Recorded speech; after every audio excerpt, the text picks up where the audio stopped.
On today's show, the LA Clippers are 2-2 to start the season. Clipper Radio host Adam Auslund and I are going to break down what we've seen so far from this LA Clipper ball club on today's Locked On Clippers.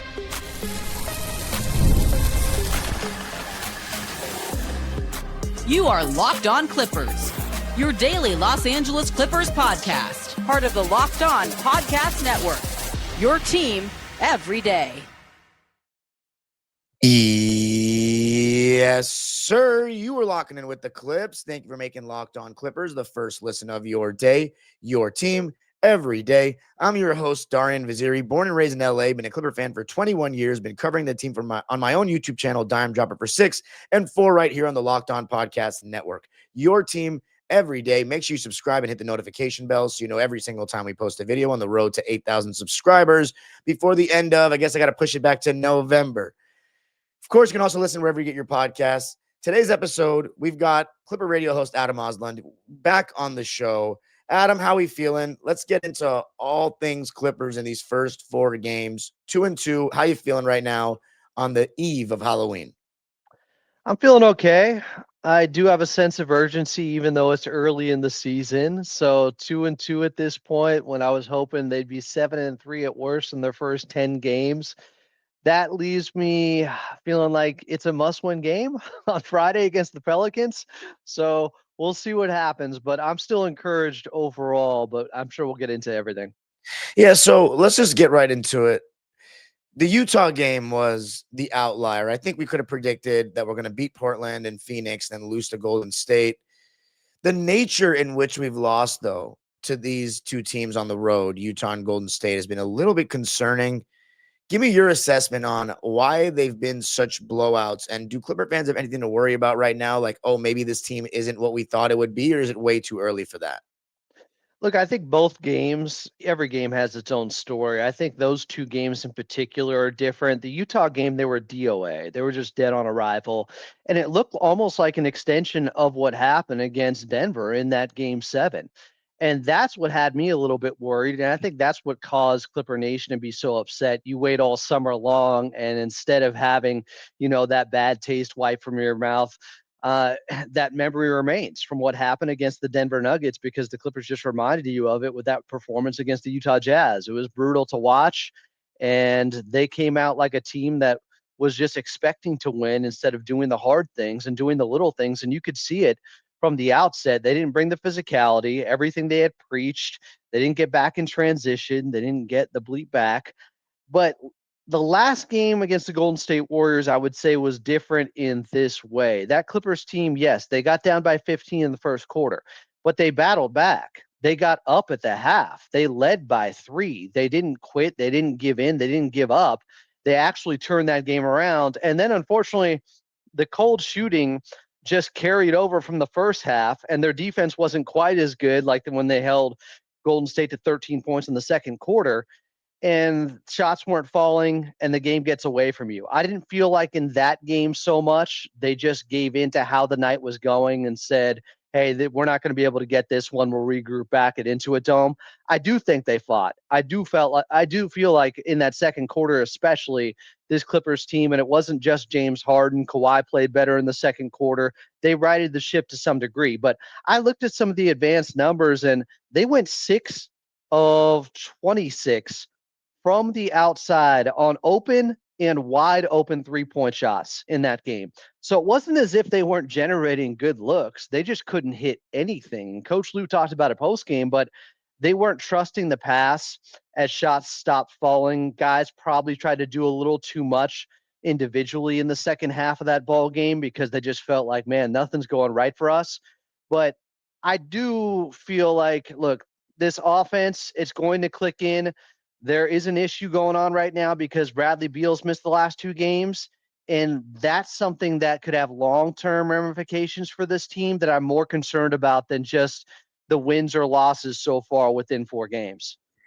Okay, so I do agree with we did get a lot of open threes. They didn't fall. I think because of the final score, we panicked as a fan base a little bit too much, because when I watched the game back, I saw how many good looks we really got. And you talked about the 6 for 26 on wide open. As a team, I believe we were 6 for 32 in the game. or 6 for 33. They were And 1 for 13 on open threes, 1 for 13 on wide open threes, and it matched the eye test, as you mentioned. yeah, so the first thing I wanted to talk about too is defense Excuse me, last 3 year. for 13, I should say. Sorry, Darian. No, you're good. Defense last year was our calling card. We were third in the league in defensive rating. Right now, the Oklahoma City Thunder, who were first in defensive rating last year, have reclaimed their throne at the top of the charts. We are right now 14th. Now, of course, the sample size is very small. No team in the NBA has played more than 5 games. Do you see any difference in our defense, or do you think you can put that down to that first game against Utah's kind of skewing the numbers? Because we did hold Golden State to under 100 points. We did a decent job on Portland. We held them to a very low field goal percentage, and we clamped Phoenix pretty well after the first quarter. Do you still think that we can be that top 10, maybe even top 5 defense as the season progresses?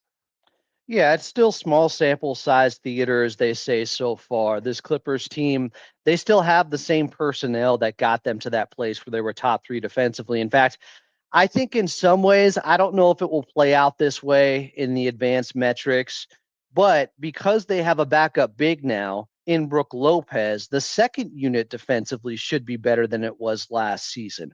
But who's going to be in that second unit? Who's going to be in the starting unit long term? That's what I think has led to this inconsistency, just not having continuity. Bradley Beal being out, you're trying Bogdan Bogdanovic, and I think Coach Lue has really been chasing a moment from him for him to turn the tide. Speaking of things that carried over from that playoff series against the Denver Nuggets, Bogey is still in a funk. And people are saying, well, he came into the season hurt. My understanding is he's 100% at this point. The hamstring injury wasn't as severe, wasn't as ruptured. It was something lost in translation with him getting hurt in FIBA, and people thought it was worse than it originally was. I think most of this is mental from Bogdanovich. So long term, the Clippers need him. In the short term, he could be hurting them right now with starting the last couple of games.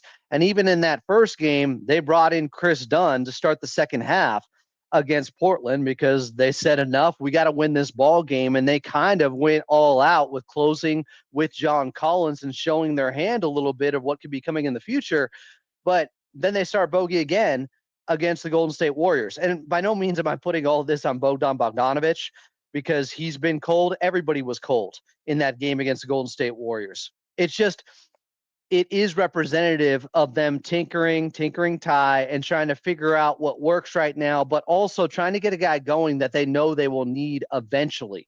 So you may take one step back to eventually take 2 steps forward. But this Bradley Beal injury, look, it makes sense to me to play bogey if he was right, if he was looking the way he has been in the past, because there are similarities in player comps between him and Bradley Beal. And if you want continuity in the starting lineup, that's the guy you should probably play.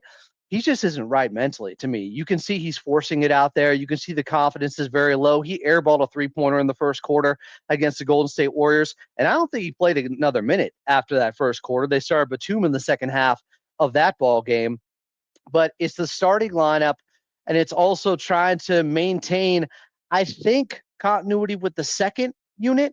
They don't want to disrupt that too much because it sure felt like everybody was confident coming out of preseason with how they look there. And it makes sense on paper to have John Collins with a lot of space to work with because you have Brook Lopez stretching the floor. Get your athletes in space. So I like that pairing. I like CP3. He hasn't played well so far, but with that second unit, it makes sense. And then Chris Dunn. However, so far in the regular season, it hasn't worked out that way, and that has people panicking a little bit. Do you think, let's say Beal's out for an extended period of time, because we knew that when we got Bradley Beal, there was a chance that he would miss games. He missed 29 games last year and 29 games the season before. Do you continue to start bogey in hopes that he gets back into a rhythm? Let's say Beal misses another 8 to 10 games going forward, or do you make a change in that lineup? I think there could be a change coming on Friday against the New Orleans Pelicans that's independent of Bogdan Bogdanovic. That's just, hey, we have John Collins now. We've lost, I think they're 4-12 their last 16 games against the New Orleans Pelicans, regardless of who's been available. But they've been especially tough on the Clippers when Zion is. He looks to be for Friday. Why not start John Collins? Why not give Kawhi Leonard a little bit of a break? Because whether or not Bradley Beal is back, I would just make that move to just shore up the front court and have more physicality out there.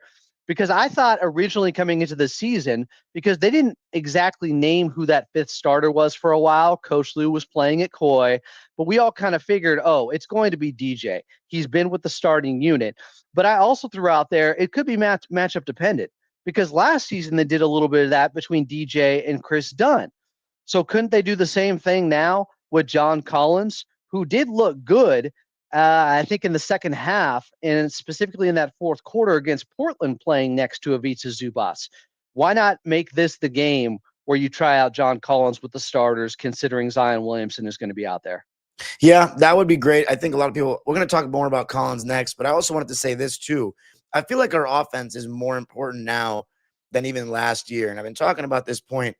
Right now, we are, based on NBA's data, second in the league in transition frequency. We knew that we weren't going to be a run and gun team. This is a slower, older, half court team. But what I'm concerned about, especially in the two losses, and even in that stretch against Portland, our transition defense looks really, really bad. And I don't even know if it's down to age or just a lack of players getting back, a lack of communication in transition. There's been so many times where it feels like nobody is meeting the furthest man that's, rim running down the floor, and we're just letting guys go behind us. I saw Derrick Jones Jr. had several miscommunications defensively in transition in the last game, and I don't expect much out of James Harden or Chris Paul in transition defensively. So does that concern you a little bit that if we get cold, we're very susceptible for teams to run us out of the gym? Yeah, it's the Clippers' flaw. It's their bugaboo. Everybody knew this coming into the season.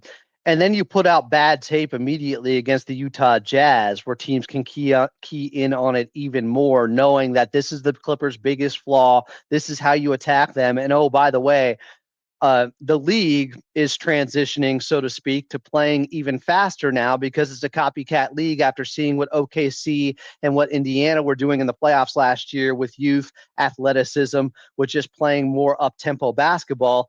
Everybody's trying to do that, to score some easy buckets that way, because teams are, like the Clippers, really good with their half-court defense. The Clippers have been good in that area. I mean, you look at that game against the Portland Trailblazers, they had 29 points in transition against the Clippers and shot, I think, 37% from the floor. So how bad were they in the half court in that game if they got 29 points in transition and still were shooting it that poorly overall in the ball game? So that's how you beat the Clippers. They have to be aware of that. I've been surprised at times with the lack of effort with getting back, only because the talking points and the T-shirts all pointed to this. We knew this was an issue, especially the last 4 games against the Denver Nuggets. But I do feel like they have to tighten screws there. And maybe there is just, we're making too big of a deal of early season returns because guys, especially older guys, sometimes need to get their sea legs underneath them and ease their way into the season. In fact, Kawhi was asked about that post game after their loss to the Golden State Warriors, I believe by La Murray or Justin Russo. And he kind of was like, yeah, it's part of it, but, not all of it. It may be more of it than we're giving it or lending credit to. Like, they are an older team. It takes them a little bit to get in and lock in. And for Kawhi specifically, this is somebody who has missed so many starts this season to a season that it may almost be jarring for him to be fully healthy, to be looking this good. And he's had some great runouts and sprints where it looks like prime Kawhi out there at times. Maybe it's an adjustment for him too, to just know, hey, I'm healthy. It's a full go. I didn't have a procedure for once this past year for the first time in 5 years. Yeah, and coming up, we're going to talk more about John Collins and his involvement or lack of involvement and some decisions that Ty Lue was criticized for in the last game. Going to be talking about that coming up. I got to tell you a little something about Peloton. Peloton is shaping the future of fitness with the brand new Peloton Cross Training Tread Plus, powered by Peloton IQ. It's their most advanced equipment yet, designed to give you real-time guidance and endless ways to move, whether you're running, lifting, or cross-training with your favorite instructors. This is training reimagined. Peloton is built for breakthroughs with tools that help you plan, stay motivated, and reach peak performance. I love how the Peloton IQ system offers a real-time strength coaching. It actually tracks your reps suggests the right weights and corrects your form, making every rep safer and smarter. The swivel screen is a game changer. You can go from running on the Tread Plus to strength training without missing a beat. So let yourself run, lift, flex, and push forward. Explore the new Peloton Cross Training Tread Plus today at onepeloton.com.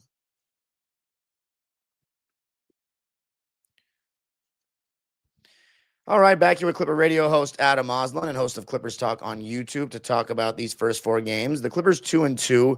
Obviously, I expected 3-1, and if you listen to Locked On Clippers, you know that I said 7-3 bare minimum to get off to a good start because we did get gifted a pretty generous schedule. So as I said, we gotta either beat OKC or just win every other game because OKC looks as formidable right now as they did last year, even without J-Dub in the lineup. 5-0 right now. So hopefully, even if we lose to OKC, to get those other games are very important. New Orleans, a double dose with Phoenix, got the Atlanta Hawks coming to town. You got the red hot Miami Heat coming to town. That'll be Norman Powell's return. I think he's going to get a hero's welcome from the Intuit Dome and the Wall. But let's talk about John Collins a little bit. But first, actually, before we get into John Collins, let's talk about the criticism, albeit unfairly, that Ty Lue received last game when everybody thought that he just pulled out all of our best players at once, which it looked like was going on here when we went down by 7, call a timeout. Your adjustment is to take Kawhi Leonard out of the game. What was shocking was not Kawhi Leonard and Ivica Zubac coming out of the game because that's the normal time that they come out of the game. It was James Harden being taken out of the game. So on that topic, James Harden, a rare moment where he's asking to come out. We've had Ty Lue being criticized for not starting John Collins early on in the season, especially against Utah, who plays 3 bigs. What do you make of the yearly, and it started already, Ty Lue criticism? Is it too much already? Do the fans have valid points? Where are we at with the John Collins thing? And of course, what we saw last game with the James Harden situation. Well, that was unique. You mentioned it. James Harden rarely asked to come out of a ball game. Coach Lue pointed that out post game because before that happened, before we knew what the circumstances were, yeah, I was wondering and scratching my head and saying, if you want to criticize something, that's fair game. Turned out not to be that way. They were down 7, I think, with 2:47 left in that third quarter. And it was the Golden State Warriors going +8. So they're down 15 heading into the fourth. That may also go back to my point earlier of saying, guys early in the season don't have their win, don't have their sea legs yet, because how often do you see James Harden ask out of a ball game? Now, he played 20 minutes in the first half, and he was single-handedly at times keeping them in that game with 13 points in the first quarter, getting them back into it after being down by as many as 15. But the John Collins criticism and the starting lineup stuff and everybody assuming he was going to be in the starting lineup, they finally got their athletic, rim-running power forward that can also shoot from the outside. And we just played Aaron Gordon against Denver in the first round. And, hey, every team has an Aaron Gordon. Well, no, they don't. That's also a very unique thing. And I don't think everyone should overreact and act like that would have happened against any team. Aaron Gordon's like that. Look at the start he's gotten off to, by the way, this season. He's great. He's Mr. Denver Nugget. But you had a decision to make from this coaching staff because it sounded like Bradley Beal most likely was told, hey, you're going to be a starter if you come here. And that was a selling point to bring him in to the Clippers. And it makes sense because he can fill the Norman Powell role and do a lot of what he did last season and then some when he's right. So now, if you play John Collins in the starting lineup, where does your point of attack defense go? You going to put it on Bradley Beal starting as your number 1 point of attack defender? You going to put it on Kawhi Leonard with his injury history to start off games? That doesn't make a lot of sense. So how do you maintain what they had going on last year being a top 3 defense? I think people don't realize the fact that the reason last year was so different on the defensive end was Chris Dunn and DJ. Yeah. I don't think Ivica Zubac took some major leap last season defensively. He's been good for a while, and he's been yelling at guys for poor rotations or letting guys blow by them, so he has to make up and guard 2 guys near the basket all the time. Last year, he didn't have to do as much of that. So he looked even better, but that's all about point of attack defense. You have to maintain that identity. You can't lose that. So to me, it made a lot of sense to play DJ, to start him, to have him or Dunn out there at all times. If you want to criticize Coach Lue a bunch for that, it's like you had a decision to make. Do you start John Collins or do you start with great point of attack defense? They went with what worked last season. I think that is the right way to go. Now, can they still make it matchup dependent sometimes, where you're playing a team like the Pelicans or the Utah Jazz, and therefore you go with John Collins instead sometimes? I think that might be on the table. We'll find out a lot on Friday. Okay, so a couple follow-ups to that. John Collins right now is fourth on the team in minutes at 25.5 a game behind our big three. And it seems like we could use him even more. Even if he doesn't start, do you think we've underutilized him so far? I think part of it is games have been blowouts, so the minutes are skewed. We've had 2 blowout games where guys aren't going to be playing heavy minutes, so I wouldn't put everything into that. I think part of it is something Law Murray told me from The Athletic, that he said behind the scenes, he was told that John Collins is still getting up to speed with learning the offense, and there's been an adjustment period for him. And if you listen to John Collins post game, guys have been telling him and talking to him a lot and giving him input and mentoring him. And I think there is an element, obviously, of truth to that, where he still needs to learn the playbook.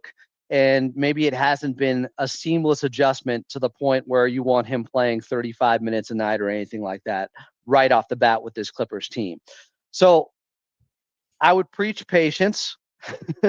I know Clipper Nation, they're not for that. They're waiting for the 10-game or 15-game sample size with Coach Lue to get over with. They want it to be a 4-game sample size and say you need to adjust now. But you have to understand the locker room dynamic here, where you can't have such a quick trigger to the point where you're saying after 4 games, sorry, I have to make a move here, and you lose that player for maybe the rest of the season because you overreacted to something early on that maybe didn't need fixing. You just needed more time with this group to mesh a little bit and better communication out there on the floor. You have to understand there's locker room dynamics to this too, and it's not as simple as 2K where you just plug and play guys in and spit out an analytics number and say this is what they're going to be able to do. You have to worry about guys' egos too in this league, and that all goes into it. Now, this is where I bet you the fans are yelling at the screen. Darian, you have to ask him this about what he said. Did we make a mistake promising Bradley Beal a starting spot? Because that's the real thing that people are going to say is we understand the point of attack defense part. What we need is Bradley Beal to go to the bench is what I talked to a lot of fans at the game. A lot of fans felt that way. I obviously felt that Beal should be a bench player for us. And I honestly think it's early, so I'm not going to overreact. But I think Beal is going to be more involved if he's with the second unit anyway. Do you think that this team needs Beal more than Collins or Collins more than Beal, or do you think they're of equal worth to this team? Because that's an interesting topic as well. I think if you present the choice of you don't get Beal unless, and we don't know if this is the case, unless you say he's going to have a starting job, then most people would say, well, you got to get him. You can't let him go somewhere else because the entire idea here is you lost Norman Powell in a trade for John Collins, but really you're bringing in Bradley Beal because of this too. He's that perfect replacement for Norm, and you're getting John Collins out of this. So it felt like a 2-for-1. So I think most people would accept that even if you had to promise him a starting job, at least from the outset, you would sign up for that every day of the week. The problem has been his slow start, only playing the first 2 games and looking like he's processing out there also and trying to find out where he fits within the offense, even though I thought he was good at times in that Phoenix Suns game and unfortunately got hurt making a really good defensive play, it looked like. I think time will tell if that is an issue or not. If Bradley Beal eventually sees that, hey, it's better for the squad for me to come off the bench and for me because I'll get more run and be the leader of the second unit, and he totally buys in, well, what's the issue?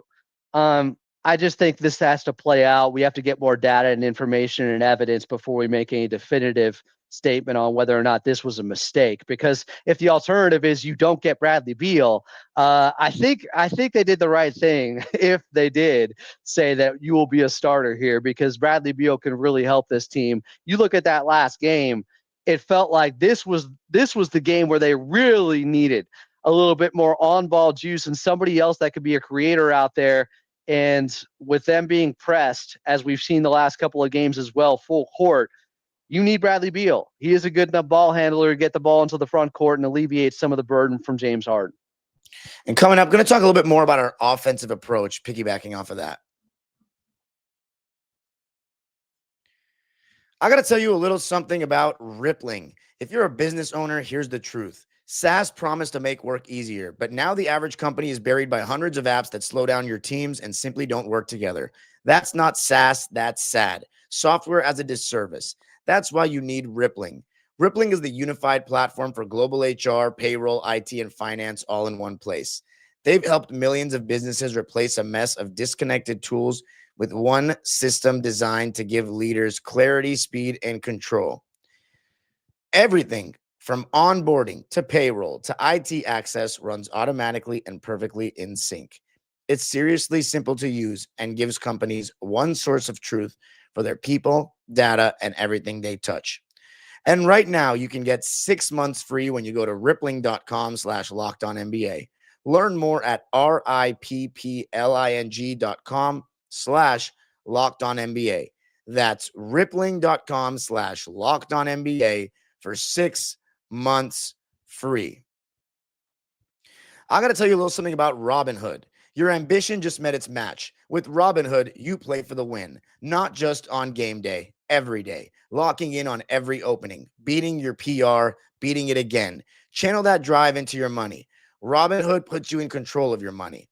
Trade stocks and ETFs, options, futures, and crypto all on one platform. You can now build and execute your own trades from a desktop with Robinhood Legends advanced tools, or take advantage of the new Robinhood strategies with a tailored portfolio managed by a team of experts. You expect more from yourself. Expect more from your money. Get started today at robinhood.com/yourmoney.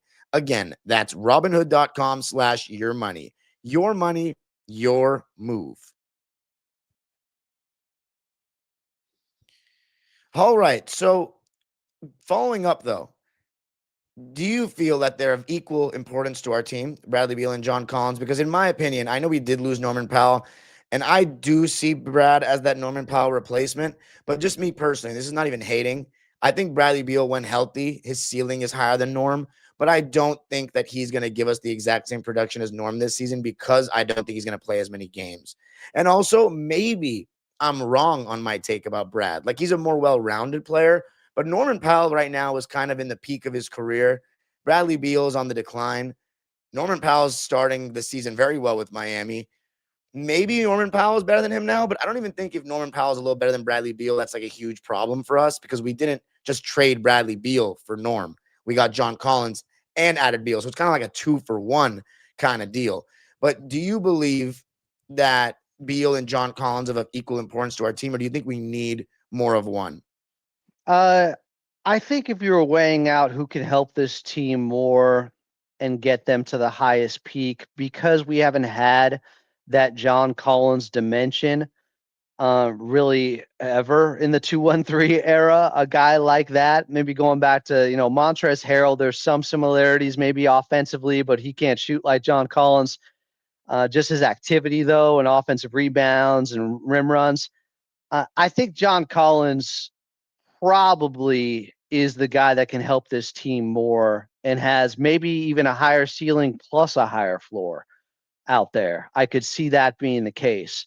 But Bradley Beal, I still feel like, is going to have moments where over a long season like this, with 15 back-to-backs, I think the Clippers have, where he's dropping 30-some games and really picking up the scoring when they're missing guys.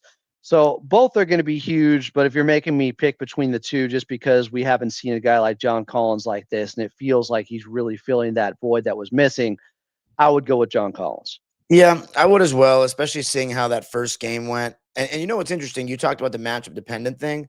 The 2 games that we played against teams that started like 2 bigs Draymond Green is a smaller big, but he plays like a big. He doesn't play like a wing or a guard or anything like that, although he has guard skills with his passing and whatnot. But the two teams that played kind of a two big setup, we lost to. And the two teams that played like a smaller, like a wing at the 4, like we do, we beat. Which I think is a very interesting thing to talk about because the Portland Trailblazers started, I believe, Drew Holiday, Shaedon Sharpe, Denny Avdia, and who am I forgetting? Donovan Clingan. Donovan Clingan's the big, but I'm saying who was the other starter? Shaedon Sharpe, Drew Holiday, Denny Avdia, and there was one other guy that I'm just totally blanking on right now. The other good defender. What the heck's his name? Starts with a C. Yeah, but I understand your point. They also went small because they wanted to, and you pointed this out too, they wanted to switch everything. Yeah, and the Clippers made them pay for that. Yeah, the only one thing is it seems like it's some problems for Chris Paul for sure because you negate any advantage that he gets in pick and roll. Kamara, that's right. So yeah, so that's more like starting wings and guards next to a big, which is more like what we do. So that's something that's very interesting because then tomorrow we're playing against the two big setup with Eve Missy and Zion. So we'll see if Ty starts John Collins, and I guarantee you if he doesn't and we fall behind, people are going to be on his case.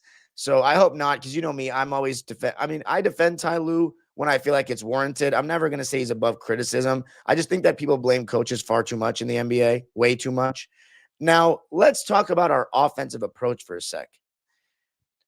I talk about this all the time. Kawhi Leonard, James Harden. It feels as though sometimes Kawhi Leonard, during stretches of a game, feels like kind of an afterthought, or like we're just kind of letting him sit in the corner and waiting for moments for him to take over the game. Right now, and I looked this up. So before we started recording, I was trying to see if I could find some tracking data, and it said that we're second to on NBA's tracking data, which could be a little bit wonky. It said that we're second to last in pick and roll frequency, which doesn't check out at all in the eye test. But then it simultaneously says that we are second in the league having a pick and roll man with frequency. So I don't know how that matches up, especially because we have Brook Lopez popping. So when you set a screen when someone pops, does that not account for pick and roll data or whatever? We're number one, however, frequency wise, isolation for the league, which I don't know if that fully checks out because let's say James Harden gets a high ball screen or it gets a screen and then they switch and then it becomes an ISO. I still count that as more of a pick and roll than an ISO because we're trying to get an advantageous matchup through a pick and roll. So I don't know how this data is calculated, but what I will say is this. The two games that Kawhi Leonard has shot 20 or more shots for us, we've won. And the two games that he shot less than 20 shots for us, we've lost. James Harden just got tired in a game. He is right now based on player time of possession. There's nothing wonky about this. Time of possession. So ball in your hands. These are the players in the league that are above James. Luka, SGA, Austin Reeves, Keontae George, Tyrese Maxey, Cade Cunningham, Jalen Brunson, John Morant, and then it's James, number 9 in the league. I know we've been missing Bradley Beal, but is this a problem? I don't know if it's us working James Harden too much, or is James Harden just doing too much? Because if he's getting tired, there's no reason why he should be getting tired and overexerting himself like that. And I feel like in first quarters, we blatantly start out with a more Harden Zoo-centric approach as opposed to Kawhi. What are your thoughts on that? Because it sometimes doesn't feel like we're a Kawhi Leonard team. It feels like we're a James Harden team. And some might say, it's both. But James Harden, on average, based on the stats, has the ball in his hands 3 minutes more than Kawhi per game, full 3 minutes. Is that too much of a disparity? I mean, what do you think about this whole thing?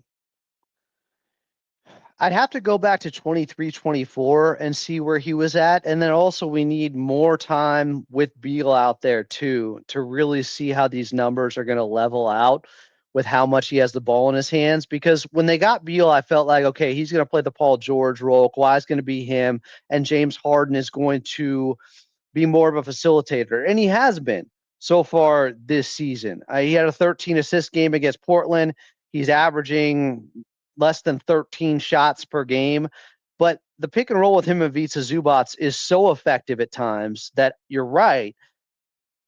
it can lead to Kawhi maybe floating too much in the background. And I felt like that even against Denver in that series, where Kawhi was just out there but wasn't enough of a focal point. And you know me, I'm with you 100% that this has to be Kawhi's team. The highest ceiling they will reach is running more offense through Kawhi Leonard and making sure he gets 20 shot attempts per game. And the numbers all back this up. What are they, 51 and 13 when he goes for 30 or more as a member of the Clippers? I think it's 54 and 13, if I'm not 54 and 13. We're talking about with some players, you say less is more. With Kawhi, more is more. right. It's always better because it keeps him in attack mode and more aggressive out there where he's being more decisive and making quicker decisions. And that's when Kawhi's at his best. And he has looked very good at times so far this season. It's just there have been two blowout games, so it skews a lot of the numbers.